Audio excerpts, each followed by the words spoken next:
From the Presidential Palace, Manila, Dateline Malacañang.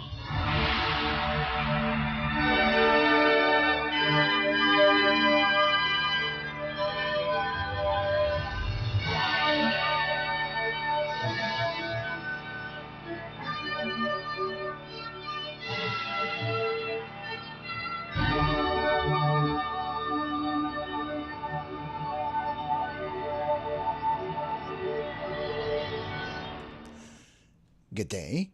Radio Pilipinas World Service can also be heard on shortwave broadcast through the facilities of the United States Agency for Global Media, or Voice of America, on the following shortwave frequencies: 12.020 MHz, 15.640 MHz, and 17.665 MHz. I'm your host, Leo Magpayo, and this is Dateline Malacañang. Malacañang dismissed as false a circulating report alleging that a convoy involving a presidential son was harassed along the North Luzon Expressway, or NLEX. Presidential Communications Office, or PCO Secretary Dave Gomez told reporters late Saturday that no such incident involving any presidential son took place. The clarification comes after an online post claimed that a three-vehicle motorcade blocked the car of a presidential son on NLEX, with about 15 men supposedly stepping out of vehicles said to be registered in a Bulacan town. One of the men was even alleged to have been carrying a firearm. President Ferdinand R. Marcos Jr. and First Lady Liza Araneta Marcos have three sons: Joseph Simon, William Vincent, and Ilocos Norte 1st District Representative Sandro Marcos. Authorities have not released additional information as of this report. Dateline Malacañang. Philippine President Ferdinand R. Marcos Jr. has turned over 500 million pesos for the renovation and retrofitting of the Jesse M. Robredo Coliseum, or JMRC, in Naga City. According to the Presidential Communications Office, or PCO, the funding was released through a special allotment release order to support the modernization of the facility. The President visited Naga on Saturday to inspect the Coliseum, named after the late Interior Secretary and former City Mayor Jesse Robredo, husband of current Mayor and former Vice President Leni Robredo. The PCO said the budget will cover major upgrades, including a community kitchen capable of feeding thousands during disasters, improved sanitation facilities, roofing enhancements, and structural strengthening. Drainage improvements and dedicated medical response areas are also part of the plan. The Coliseum, often called the Big Dome of the South, was built in 2010 and seats about 12,000. It regularly hosts sports events, concerts, and major regional gatherings, and has long served as a key evacuation center during typhoons and earthquakes. Mayor Robredo welcomed the funding, noting that the facility sits beside three of the city's most flood-prone towns. She said the redesign will make the Coliseum more comfortable and functional for evacuees during calamities. During Typhoon Christine in 2024, the Coliseum remained dry while much of Naga experienced flooding, serving as a logistics hub for relief operations. But officials noted that the venue was not originally built for prolonged shelter use, citing limited toilets, showers, laundry areas, and the absence of industrial-grade kitchens. The planned renovation aims to ensure the JMRC remains both a premier events venue and a reliable evacuation center for Naga City and nearby provinces. Talagang lugar siya for events, for games. Pero over the years, in the recent past, mas ang gamit niya na talaga evacuation center. Pero yung design ng Coliseum, hindi pang evacuation center. So yung gusto sana namin gawin, i-retrofit siya as an evacuation center. So pag walang baha, Coliseum siya. Pero pag may baha, evacuation center siya. Para comfortable yung mga tao. Ang pinaka-problema pa namin dito, yung mga banyo niya nasa baba. Pag mataas yung floods, inaabot yung mga banyo, hindi nagagamit. So ang gagawin namin, iaakyat namin. Maglalagay kami ng mga banyo sa second floor. Yung common kitchen, ilalagay namin sa second floor. Maglalagay ng storage ng goods, mga relief goods sa second floor din para hindi siya inaabot. So, ang isang pinakamalaking windfall sa amin, nitong Oplan Contrabaha, kasi yung inaasam naming equipment, nagpadala sila dito ng 5. So, ang laking bagay nun kasi hindi na mano-mano yung paglinis. Tapos, ang dami kasi namin, lalo na yung siltation, hindi siya kayang imano-mano. So, ngayon na may equipment na, kaya na. Yung Bicol River Basin kasi, parang, ano kasi yun gray infrastructure karamihan, matagal.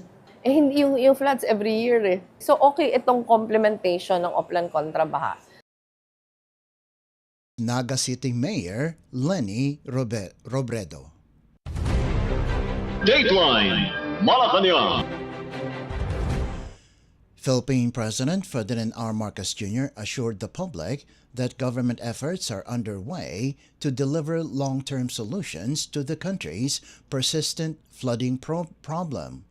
The president made the statement Saturday after inspecting operations under Oplan Contrabaha, the national government's flood mitigation program at Sagop Creek in Naga City's Triangulo Village and in Concepcion, Pequeña. President Marcos said current work focuses on desiltation, but emphasized that the initiative will be continuous until long-term permanent solutions are in place. Led by the Department of Public Works and Highways, or DPWH, Oplan Contrabaha includes declogging canals, removing illegal structures along waterways, river dredging, rehabilitating pumping stations, maintaining flood control systems, and deploying equipment and personnel to high-risk areas. The chief executive acknowledged that climate change has made flooding more unpredictable, saying the government is working on additional interventions, including planned water retention pools. Naga City was chosen as a pilot area due to its vulnerability within the Bicol River Basin. The program's priority is the 10-kilometer Sagop Creek, which cuts through 5 flood-prone villages, namely Del Rosario, Concepcion Grande, Concepcion Pequeña, Triangulo, and Tabuco. We have been planning this for a few months already because talagang naging critical ito especially with the storms that came in. Then I already instructed the Sec Vince and Sec Ping to look at the situation here. Because, we know that Bicol is always the pathway of the storms, but the immediate problem that we saw, the change in pattern that we saw, is yung bigat ng bagsak ng ulan. Dati hindi naman ganun karami. You got 700 in one day, 700 centimeters of rain in one day. And that's why it became critical. We don't change. Whatever kung sinong, it's not only here. Kung sino ang nangangailangan ng tulong, the national government is here to help. So as you know, I came from local government. Kaya I have great sympathy for the situations of local government, the different constituencies, the cities, the provinces, the towns, the municipalities. Kaya whoever comes to us for help, we will do what we can to help. There is not an increase, there is not a decrease, it's not political, it's only because it depends on the need. And that's why we are here today. Was Philippine President Ferdinand R. Marcos Jr. Dateline Malacañang. Philippine President Ferdinand R. Marcos Jr. downplayed Vice President Sara Duterte's early declaration that she will run for president in 2028. Speaking to reporters in Naga City on Saturday, the president declined to weigh in on Duterte's announcement, saying her decision is entirely personal.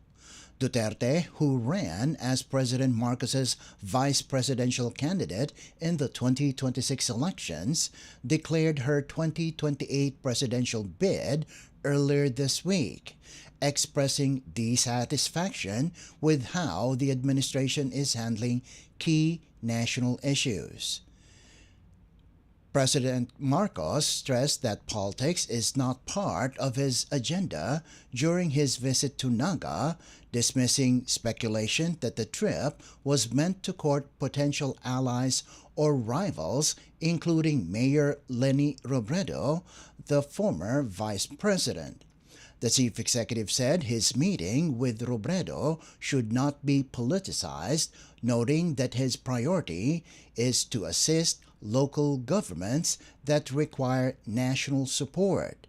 As a former mayor himself, President Marcos said he understands the challenges local government units face. On Friday, Malacañang described Duterte's early 2028 announcement as irrelevant, saying the administration remains focused on its prosperity agenda. Nothing really. That's her choice.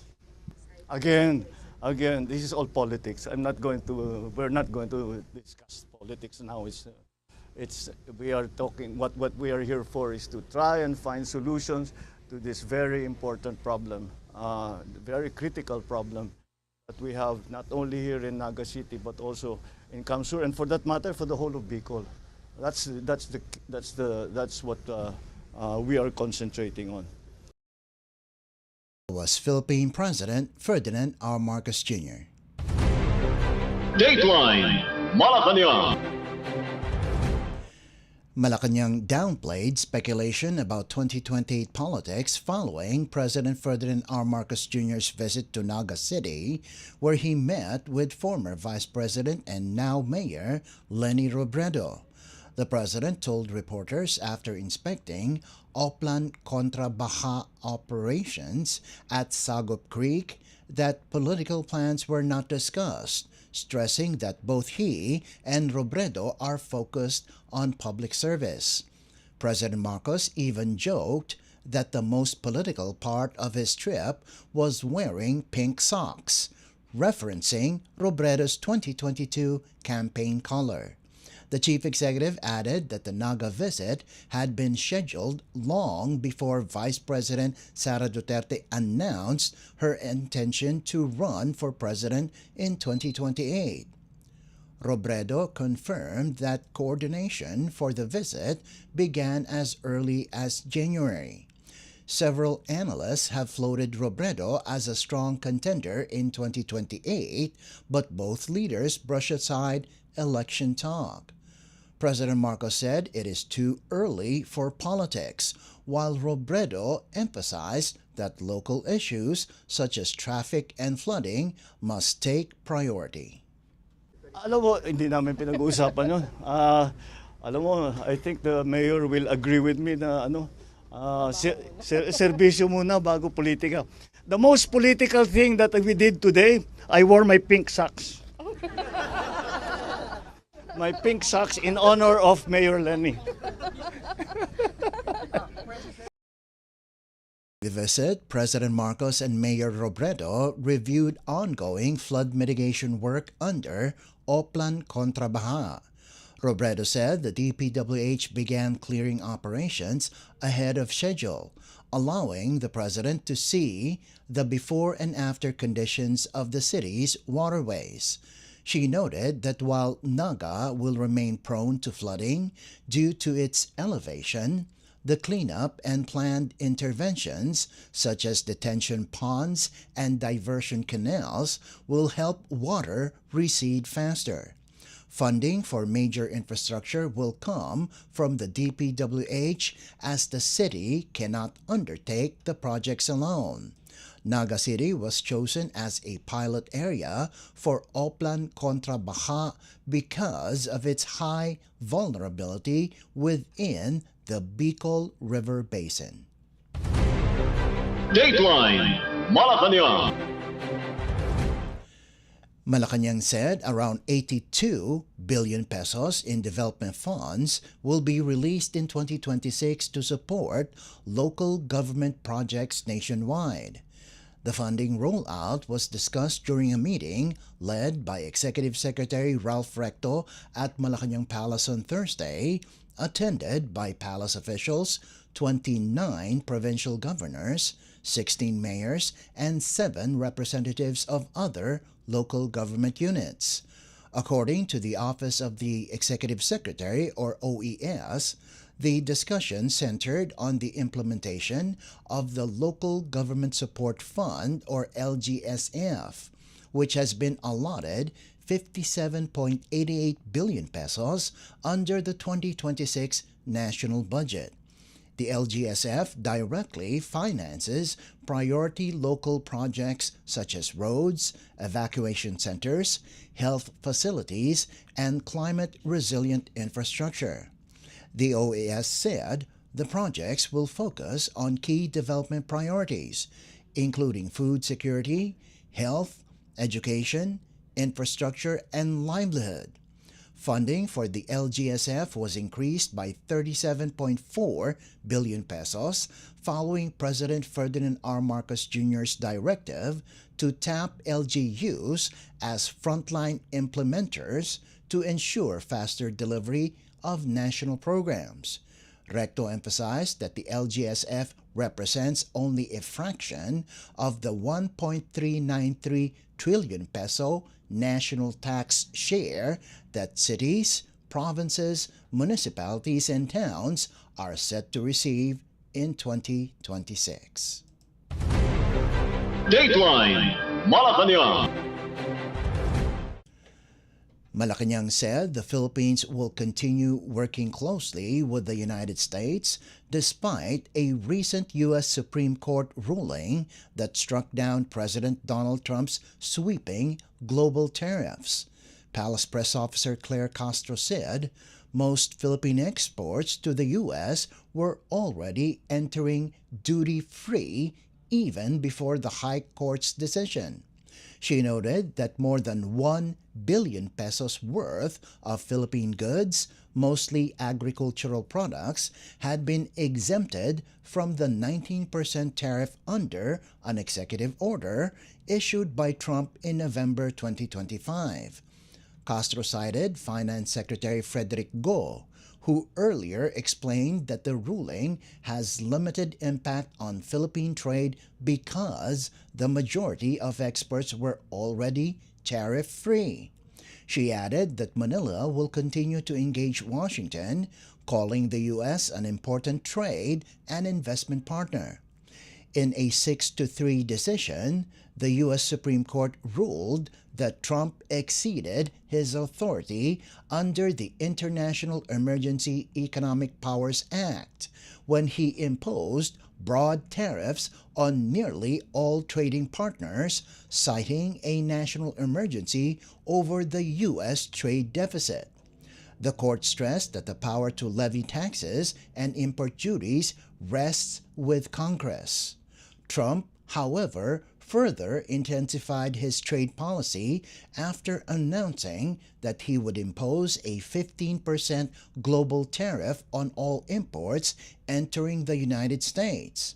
Trump had earlier said he would replace the program with a 10% levy set to take effect on February 24th, but he announced on Truth Social that he would raise it to the maximum allowed under a rarely used trade law. That law permits tariffs for only about 5 months before requiring approval from Congress.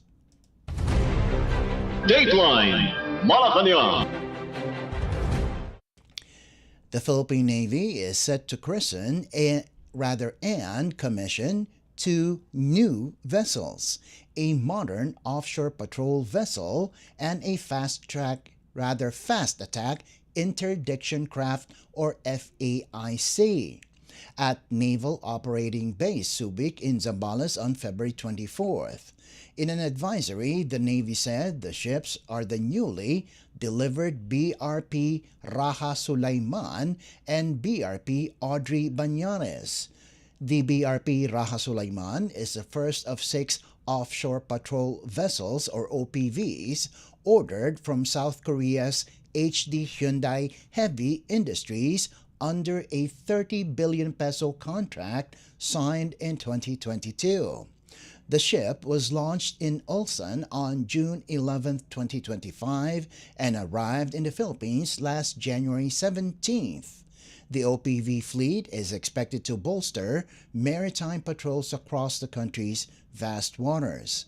The BRP Audrey Banyares, meanwhile, is the 9th and final unit of the Acero-class fast attack interdiction craft acquired from Israeli Shipyards Limited under a 10 billion peso deal approved in 2021. The FAICs are designed to replace the Navy's older medium patrol craft and strengthen security in the country's littoral zones. Both vessels will be formally welcomed into service during ceremonies at Quay 7 in Subic. Dateline Malacañang. And finally, the Department of Health or DOH reported that at least 1.6 million patients have already benefited from the Marcos administration's Zero Balance Billing Program. Latest DOH data show the government has covered 95 billion pesos in hospital bills from July 2025 to January 2026 under the initiative. In a statement, the agency said it is pushing to expand the program to include shared pay wards for PhilHealth direct contributors, particularly middle-class workers. The DOH noted that these wards are not yet covered by zero balance billing. The department is also preparing to roll out the program in select local government-run hospitals, extending the benefit beyond DOH facilities. Under zero balance billing, patients in DOH hospitals no longer pay for medical services, medicines, or doctors' professional fees. Dateline Malacañang. Before we conclude our program, Radyo Pilipinas World Service of the Presidential Broadcast Service can be heard over the following shortwave frequencies: 12.020 MHz, 15.640 MHz, and 17.665 MHz. Radyo Pilipinas World Service is also live on audio streaming. Just download Evox PBS Receiver on your Google Play Store or the App Store from your Apple phone. You can also visit our Facebook page and YouTube channel. Just type in and search for Radyo Pilipinas World Service. Kindly subscribe, like, and share our posts as well.